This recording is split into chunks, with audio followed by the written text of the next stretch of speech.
Zakaria Zungrana est un jeune Burkinabé. Tous les matins, il se rend à son lieu de travail pour satisfaire le palais de nombreux gourmets. Cet homme intègre est vendeur du mythique poulet flambé made in Burkina Faso. Poulet flambé, c'est poulet africain, c'est poulet naturel au Burkina. Si on finit de nettoyer, on met celle-là avec l'huile en même temps au feu. Ça va griller en même temps, que ça soit rentré bien à l'intérieur du poulet. À Ouagadougou, dans la capitale burkinabé, le poulet flambé se vend comme de petits pains. Il représente un véritable business pour ses commerçants. Un poulet, c'est 3500 par jour. On peut vendre au moins 100, 150. S'il y a massé, on peut vendre au moins 200. Depuis peu de 20 ans, Zakaria s'améliore chaque jour un peu plus pour le grand bonheur de sa clientèle. Les minces, mais les vrais clients, à vrai dire, là, c'est les Ivoiriens qui sont les clients meilleurs. C'est passé à la fois des décès même. Sinon, lui-même, il était notre client. Même en Europe, même, notre poulet part. Cette trouvaille burkinabé se déguste avec ou sans accompagnement. Dans tous les cas, le poulet flambé suscite un intérêt affirmé chez de nombreux clients. La dépendance est le sentiment partagé. Quand je mange le poulet flambé, on m'entend en fait. Je peux en manger 2 fois par jour, tous les jours. Vraiment, il n'y a pas de fréquence, quoi. Il a un goût unique. La manière, en fait, c'est d'abord la cuisson en fait, qui m'a séduit. En fait. La manière traditionnelle dont c'est fait. Et l'accompagnement juste avec du vinaigre. C'est exceptionnel, en fait. Je ne sais pas comment vous décrire ça, mais c'est quelque chose à découvrir. Le succès du poulet flambé est une fierté gastronomique au Burkina Faso. Sa saveur exceptionnelle fait des heureux qui se retrouvent entre amis ou en famille pour s'en délecter.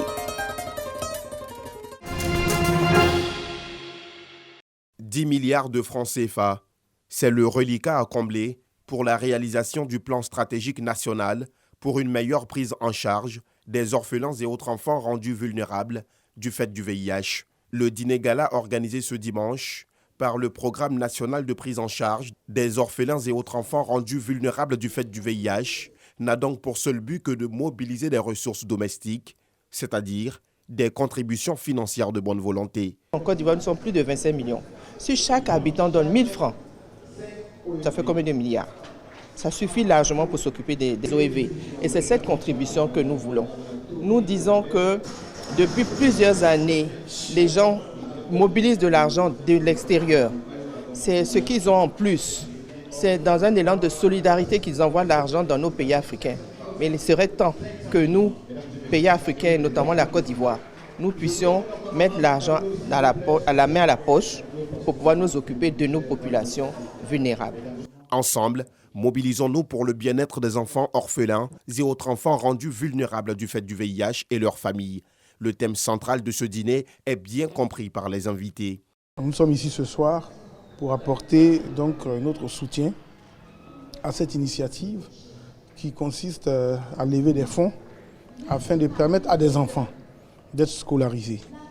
Nous avons bien apprécié le discours de la directrice qui demande à chacun des participants de s'engager à prendre en charge au moins un enfant. Je viens de prendre un tableau aux enchères. Mon geste, c'est tout simplement venir en aide à un enfant qui a vraiment besoin de nous. On doit forcément accompagner ces enfants plus vulnérables que les autres. Le VIH-Sida n'est pas encore mort. Le VIH-Sida est encore dans la cité.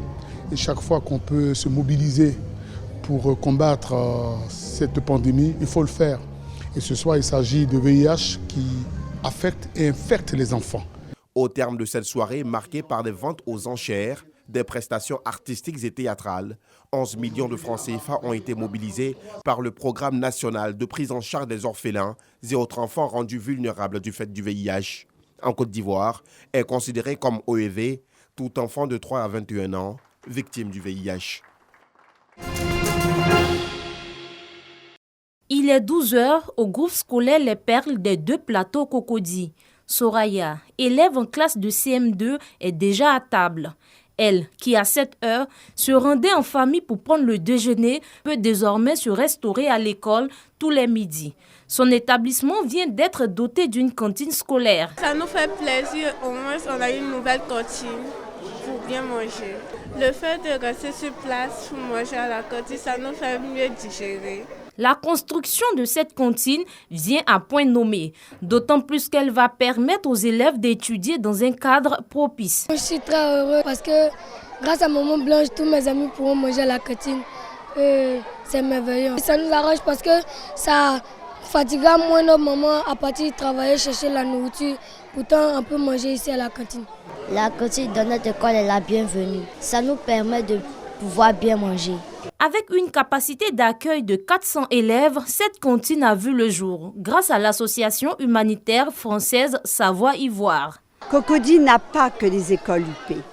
Il y a des quartiers qui sont démunis pour l'école publique.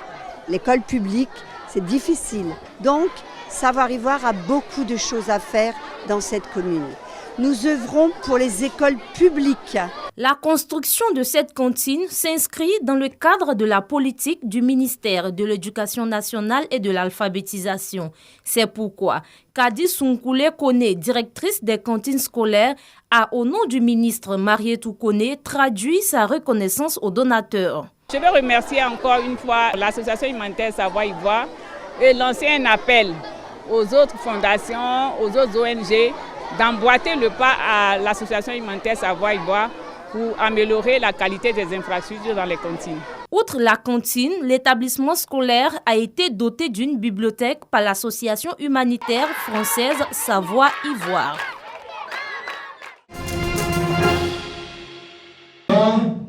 Deux fois et bonsoir. Amon Kofi Franck est désormais le président de la jeunesse unie pour le développement du Grand-Togo. Il vient d'être investi en présence des cadres de la région. Aussitôt investi, le nouveau président, en collaboration avec son prédécesseur, entend mener des actions pour perpétuer la lutte contre les grossesses en milieu scolaire et encourager l'entrepreneuriat. Sachant très bien que l'État ou bien le privé ne peut pas employer tout le monde, nous avons beaucoup mis l'accent sur l'entrepreneuriat. Nous avons eu à faire beaucoup. Et quand je dis beaucoup, nous avons eu à faire 3 caravanes de lutte contre les grossesses scolaires qui ont eu à sillonner les 5 départements de la région du Grand-Togo. Nos actions vont aller dans le même sens, sauf que nous allons intensifier un certain nombre de choses que nous allons nous axer sur l'insertion des jeunes. Parrain de cette cérémonie d'investiture, l'honorable Sonan Jean-François, député de Kwasi Datekro Boya et fils de la région, a encouragé cette jeunesse à plus de responsabilités. Aujourd'hui, la Côte d'Ivoire a besoin de sa jeunesse, la Côte d'Ivoire a besoin de changements de mentalité. Il faut que nous jeunes comprenions qu'on ne peut pas que compter sur l'État, il faut compter sur nous-mêmes. C'est par nous que viendra vraiment le changement, c'est par nous que viendra le développement. Cette rencontre a rassemblé plusieurs associations de la région du Grand-Togo, notamment celles de Bondoukou, Tanda, Sandégué, Transua et Kounfao. Le nouveau président de la JUDG, la jeunesse unie pour le développement du Grand-Togo.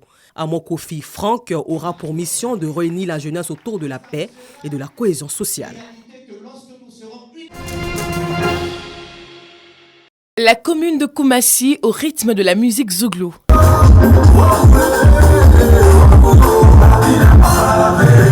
Cette prestation artistique marque la célébration du Festival des Arts et de Musique de Koumassi, FAMUC, une initiative de l'Union des artistes de Koumassi, UAC, qui vise à promouvoir l'art et la musique ivoirienne dans cette commune. Ce festival est venu mettre en valeur les artistes, toutes sortes d'artistes, que ce soit les peintres, que ce soit les sculpteurs, les danseurs, les chorégraphes, les chanteurs, les poètes. Ce festival a pour thème Stop à l'immigration clandestine, art et musique facteur de cohésion sociale et de développement local. Partir en mer, traverser le désert, mourir en mer, c'est dangereux, c'est grave. Donc nous tirons la sonnette d'alarme pour dire à tous nos frères, être artisan, apprendre un métier. Je dis ça nourrit son homme. Présents en nombre pour célébrer l'art et la musique, les habitants de Koumassi ne cachent pas leur joie. C'est mon festival FAMUC, il y a la joie, il y a la gaieté, on s'amuse, on danse avec les artistes de Koumassi. Le Festival des Arts et de Musique de Koumassi est à sa 2e édition.